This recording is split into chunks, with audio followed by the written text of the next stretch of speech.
I got my focus on passion and empathy. Gaining perspectives, investing, I do believe. Money and grinding go hand in hand, you will see. I'm working smart, expending my energy. Hope that you feeling me, I'm acting differently. You got a friend in me. I'm working hard to try and work smart. No time to complain, it's time to start. We gotta work. Future millionaires. Hello, everyone. Welcome back to another episode of Future Millionaires. Today, we have on Justin Caballero, who is the CEO at Social X Solution and has done over 250 real estate renovations. On top of that, you guys know that I love bringing on entrepreneurs who have a zest for life and know how to make money. And Justin definitely gets fulfillment from his work as well as that money. So I'm excited to have him on today. And with that being said, without further ado, Justin, how you doing today? I'm doing great, man. Thanks for having me on. Yeah, glad we can make it happen. And I'd love for you to start out the show by just giving a quick 60-second snippet for the listeners to really focus and tell them what you're really focused on right now in your life and business. Yeah, for sure. So right now I'm focused on being the CEO of Social X Solutions. It's a modern business consulting firm specializing in the real estate niche, which is really where most of my background is. So, we help with lead generation, branding, marketing, as well as helping real estate brokerage firms, renovation contractors, et cetera, grow their businesses. We work with several different types of clients, but that's really what we're niching down on, given my extensive real estate background. And then also I'm a principal and a co-founder of a company called Six Five Capital, and that is a apartment investing business. So we have about $12 million raised, and we're raising another 10 or 15 million within the next 1 or 2 months to go out and buy apartment complexes on the back end of this pandemic. Yeah, definitely. That's something that I definitely want to dive into more as we get on the podcast here, because there's a lot of opportunities popping up all over the place due to the current situations and scenarios going on in the world around us. So getting started, though, we have a real young audience base here, and I would love for you to share kind of your early upbringing and when entrepreneurship was introduced into your life and you kind of knew that this was a thing that you wanted to pursue and wanted more than just, I guess the quote unquote typical route. Yeah, man, absolutely. So, growing up, I naturally had a lot of the entrepreneurial traits and tendencies, lemonade stands, hustling pretty much anything I could get my hands on, trying to flip different things. I did a lot of lemonade stands. Actually played like a lot of poker and stuff as well. Oh, for real? Yeah, poker. Did you make money from that most of the time? I always won. I always won. And that's when poker was real big. I used to watch it on TV and all that stuff. But anyways, so I kind of, looking back, I didn't realize it, but I've always been an entrepreneur. And then really what motivated me to make a lot of money at a young age and knew that I wanted something extraordinary with my life was I kind of grew up, my parents were divorced. So my dad was fairly successful running his different real estate mortgage investing businesses. And my mom she struggled with finances. And it became very apparent to me when I was around 12 years old. It was actually a Christmas at my mom's house, 12 years old. She always, my dad always gave us tons of presents and whatnot.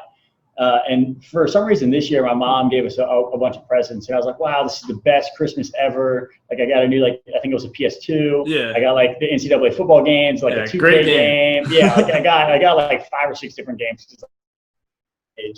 And I was like, this is amazing. I was ecstatic. And then I turn and look and see my mom's crying. And I'm like, what the heck? Like, why is she crying? This is the best Christmas ever. I just looked at all the gifts I got. Yeah. Totally delusional about what Christmas really is meant for. And I asked her, and that's when I realized that my mom probably went into like credit card debt to be able to provide these things. And she was struggling financially. And it hurt me so deeply. I was like, I never want to see my mom or someone I care about, whether it's my family or other loved ones, be in the situation to where they're struggling financially. So really at that age, when I was 12 years old, I was like, I am determined to be able to, number one, be able to take care of my loved ones. And number two, make sure that they never have to go through something like that again. So I know I'm going to be ultra successful. Like I'm going to will my way and do whatever it takes to ensure that I can be a provider. And then, seeing my dad's super hard work ethic, my grandpa is an immigrant from Colombia. He actually lives in Colombia. So my dad just kind of grew up with a chip on his shoulder, not really coming from too much and working super hard. And he really instilled that work ethic in me. And then my mom kind of always she planted the dreamer seed in me to where, basically you can do whatever you want. Yeah. You can be whoever you want to be. I was obsessed with basketball. She always told me I could go to the NBA and stuff. I was like, no, but she would just plant little seeds of greatness, which I would continuously cultivate, and my family can help me continuously cultivate it. My mom did it very intentionally. My dad kind of instilled the hard work. So combining those two things have really made up a lot of my DNA and who I am today. But yeah, that's kind of a little background on my young entrepreneur story and why I am the way I am, I guess.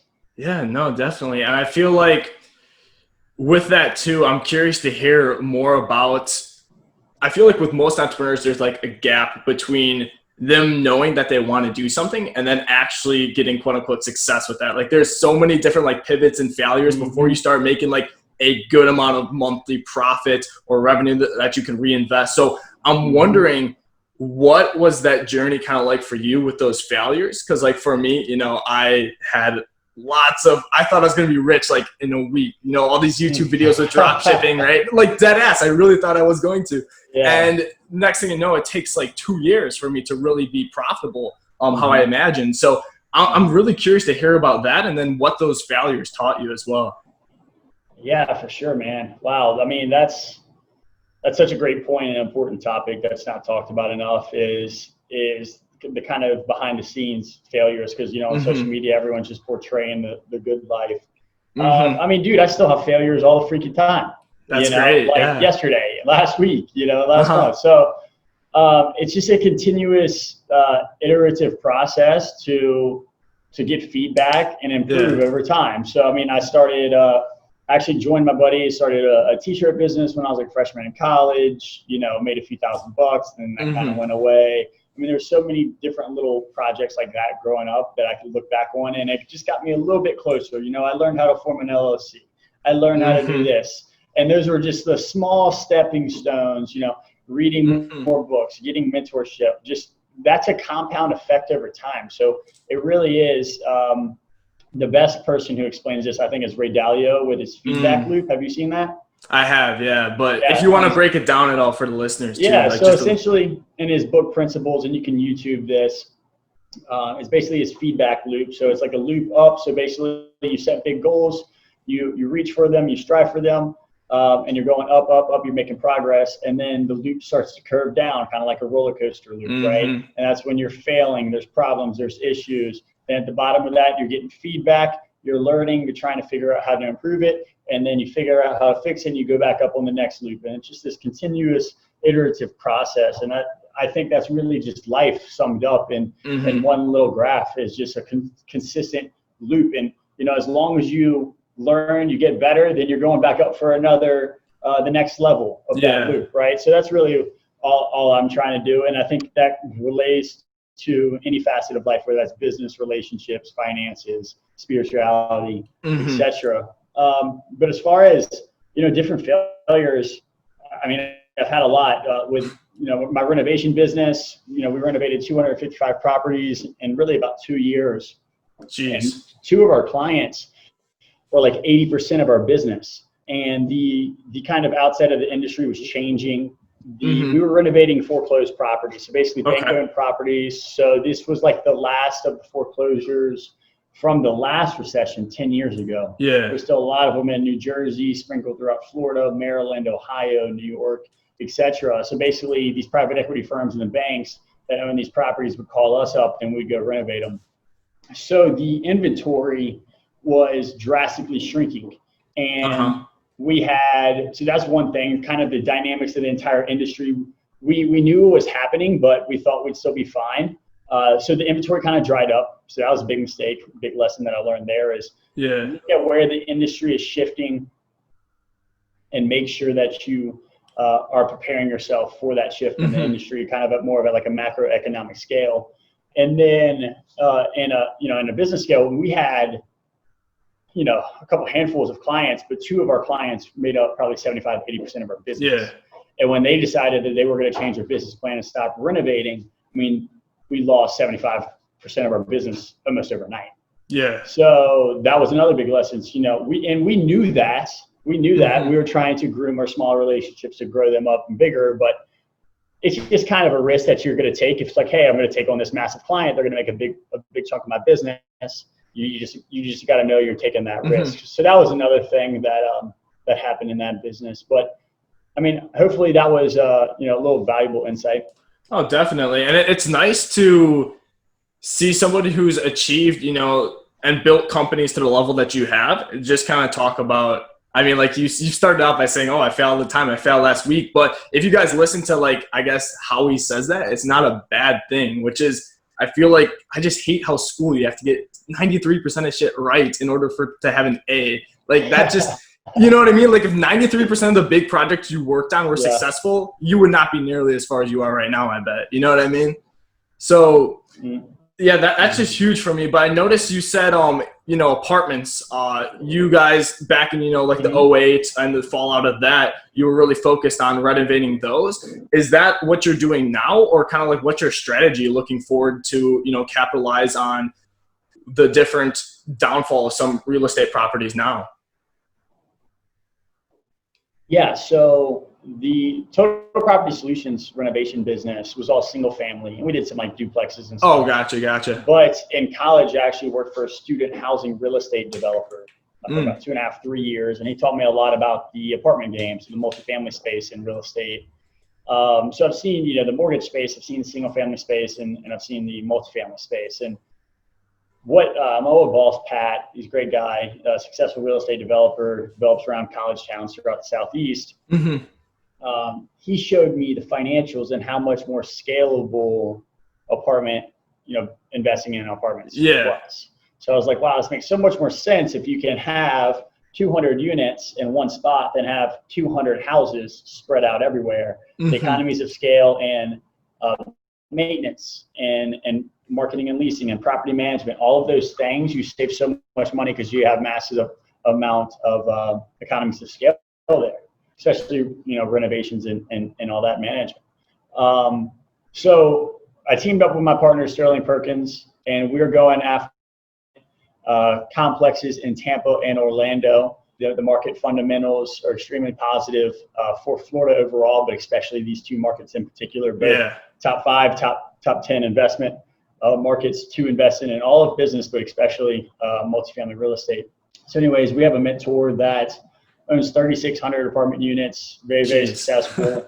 And so me and Sterling have teamed up, and we're going after apartment complexes that have some value add upside. By that, I mean they either have poor property management, so the vacancy is too high, they're not collecting all the rent they should be, there could be some deferred maintenance, but also we want to leverage my real estate renovation background to force appreciation into these units. So buy something that maybe it's 20 years outdated, we can go in there, change the cabinets, countertops, of course, repaint carpet, put some vinyl plank, modern wood flooring in there,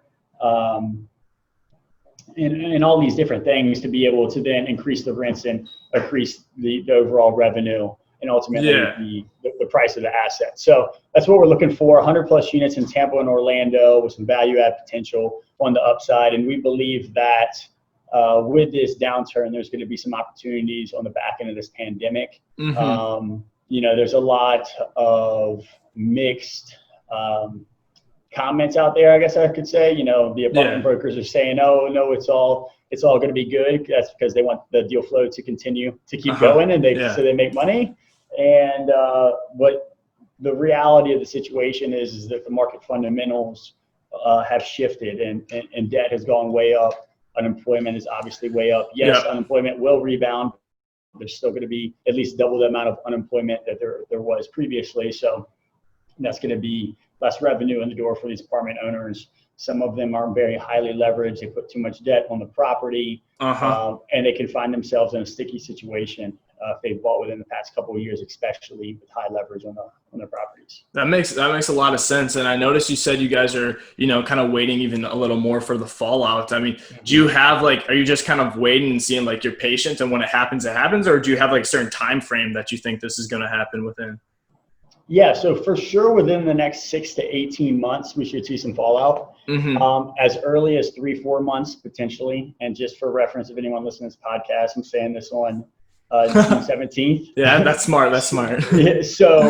So yeah, I mean, there's been forbearances by the banks, so the banks aren't taking back any properties, any assets. If they did, they wouldn't even know what to do with them all. There's no way they could even manage all the properties if they try to take them back for people not paying their mortgage notes right now. But obviously, there's been rent forbearances, so tenants aren't paying, the banks aren't making the owners of those real estate assets pay. So everything's just kind of on pause right now. There's really not a lot of deal flow or transactions going on in the real estate world at this moment. However, when the forbearances are lifted and people can start taking back the properties for people not paying and evicting tenants and all of that, that's when stuff's just going to start to shake up. Yeah, that makes a lot of sense. And I noticed you said you were getting like guidance too from a mentor of yours that has over, I think you said over 300 apartment complexes, did you say?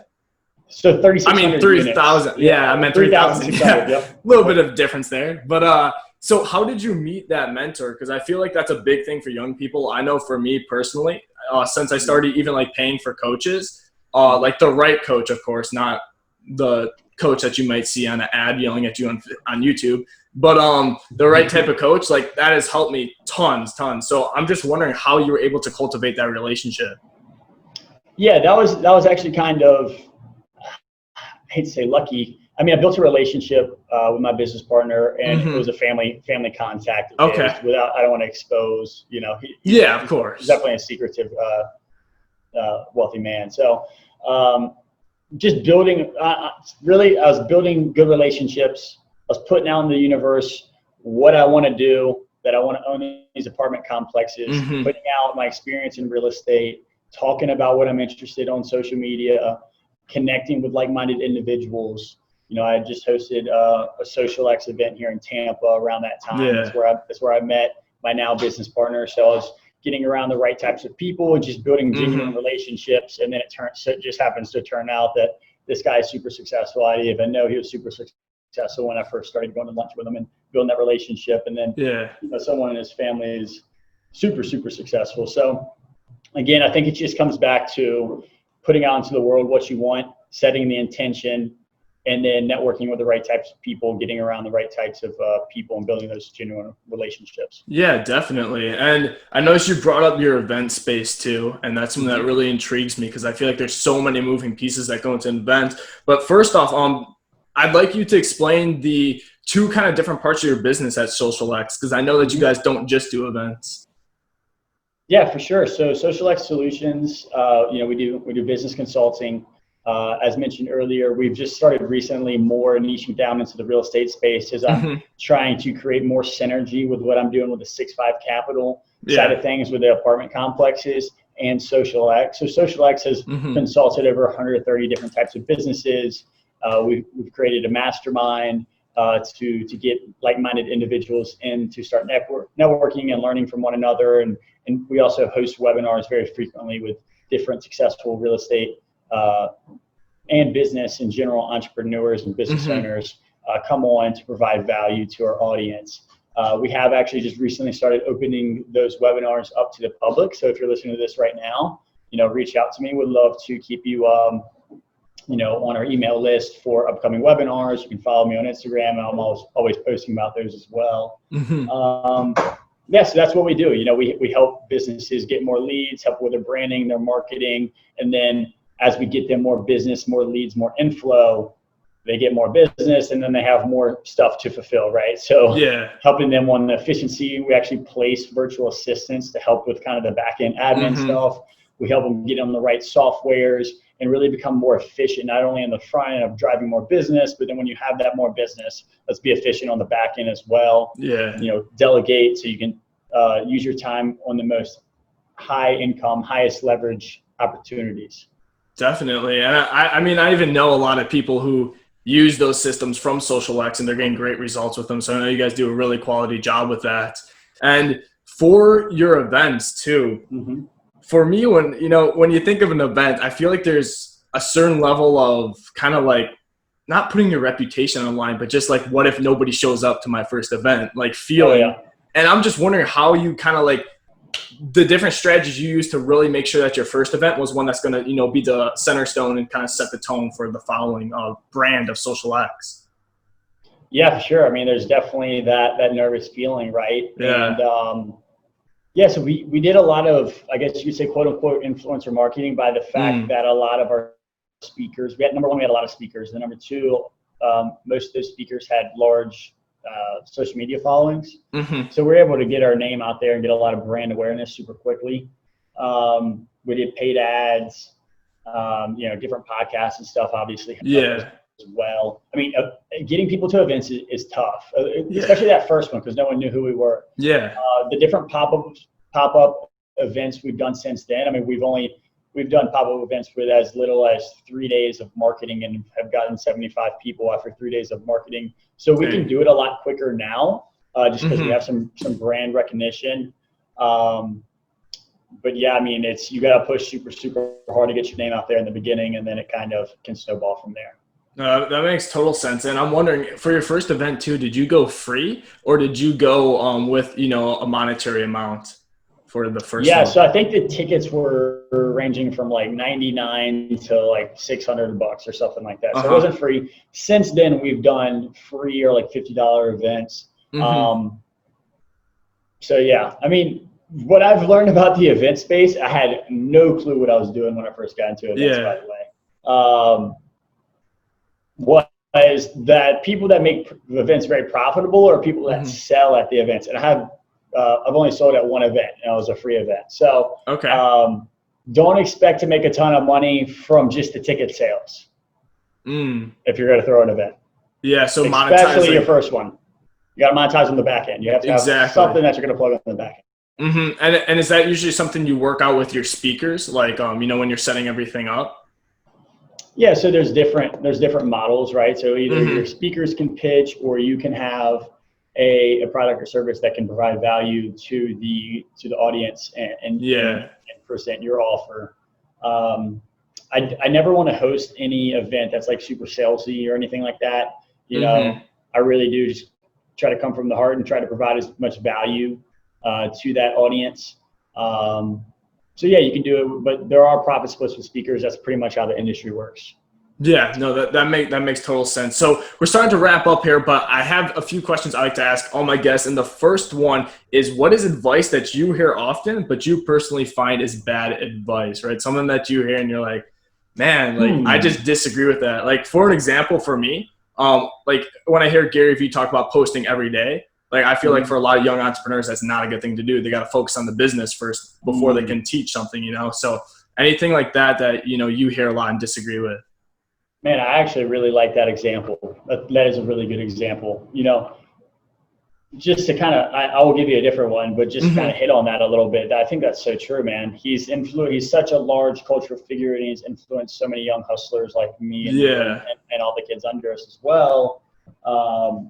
That they get caught up in just posting instead of actually building.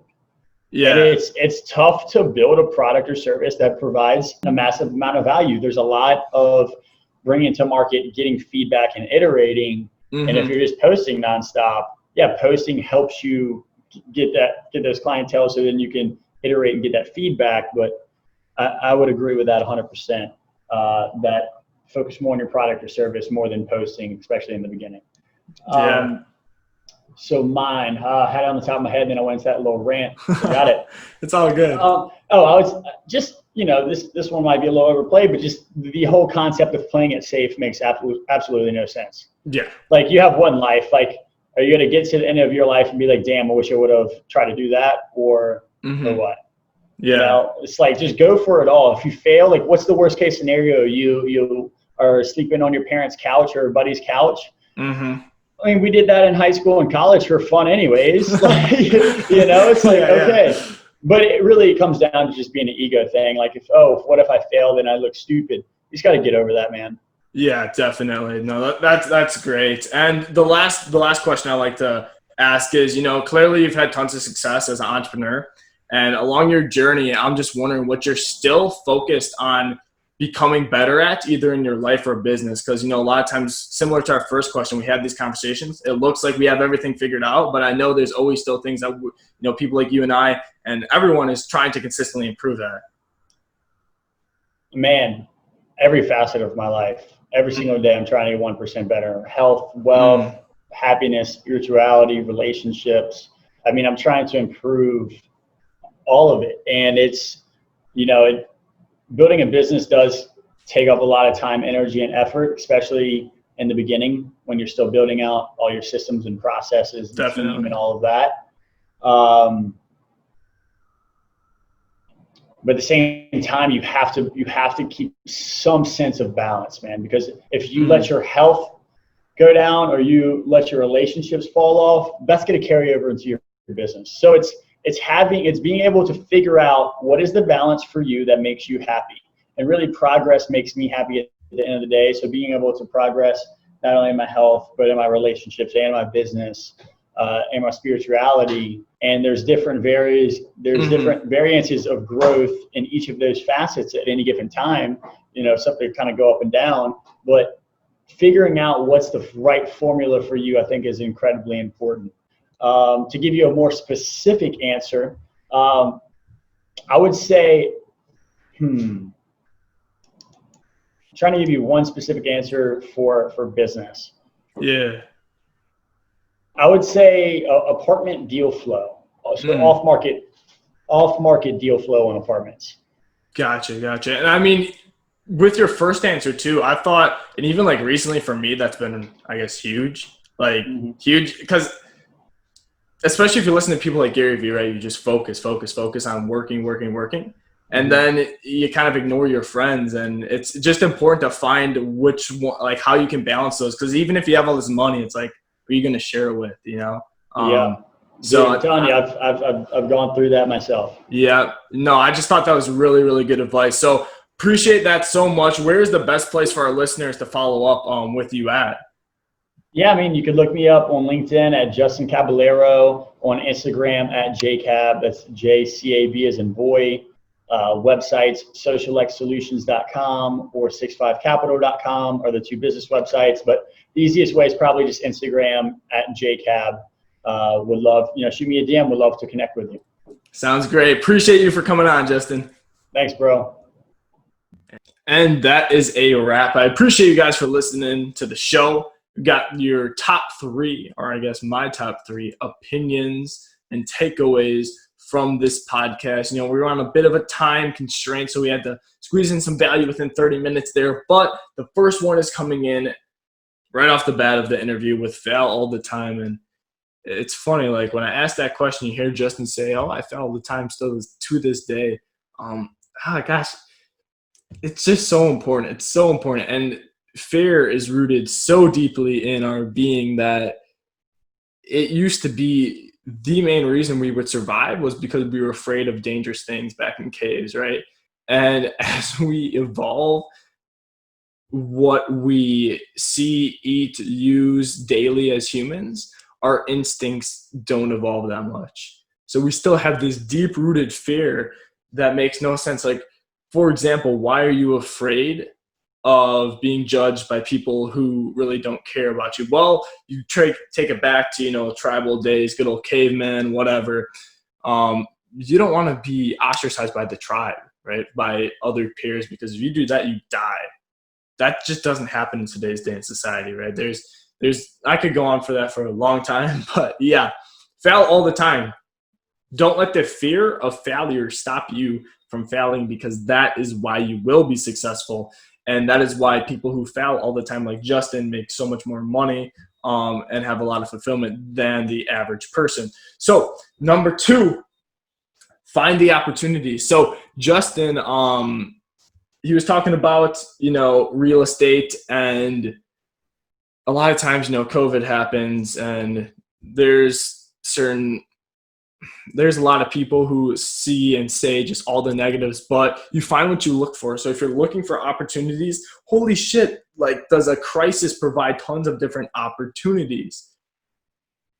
There are so many things that open up in businesses that now need extra help businesses that, you know, there's been kind of an opening came because maybe someone went out of business, whatever it is, there are opportunities, or there's tragedy and downfall. It's whatever you decide to look at and spend your time and energy on. So you could say, man, this sucks. I'm going to wait till the economy recovers. Nobody wants to buy anything right now. How could I sell something right now to a business that's already struggling? Well, if you have a good product and you're bringing it to the marketplace and you believe in that, they're going to make money off your service or product, whatever it is that you're selling, right? So, but there's opportunity for sure, right? And so that's number 2. And then number 3 is related to that, and it's put yourself in a position to get quote unquote lucky. So I noticed Justin said, like, yeah, you know, I kind of got lucky. It's a friend of mine, their family friend, but the friend of his is somebody that he put himself in a position to meet because he had this event where he met this person, and then, you know, they cultivated a relationship, and it so happened that he knew somebody that, you know, made a lot of money in real estate that could help them both out. So if Justin were not pursuing and putting himself in rooms with people who liked business and, you know, just wanted to do something that was congruent and parallel to his goals, he wouldn't have got quote unquote lucky there if he didn't do those things. So that's the big, I feel like, caveat throughout all this is really put yourself in a position to get quote unquote lucky. You know, people say, oh yeah, that was lucky. Oh, you know, if you keep doing something long enough, eventually you're going to get lucky, right? And that's honestly a big, big, big tip. You know, some people might get it quicker than others with the same amount of effort, but it's about the effort you put into work smart, work hard at working smart, right? So those are my top 3 takeaways. Appreciate you guys so much. If you enjoyed the episode, please go down and leave a review. And yeah, make sure you guys shoot Justin or me a DM. My Instagram is Gavin Lara with a period in the middle, and Justin's is JCABJCAB. So yeah, if you enjoy the show, make sure you guys let him know, and hope you have a great rest of your day. Thank you for tuning in.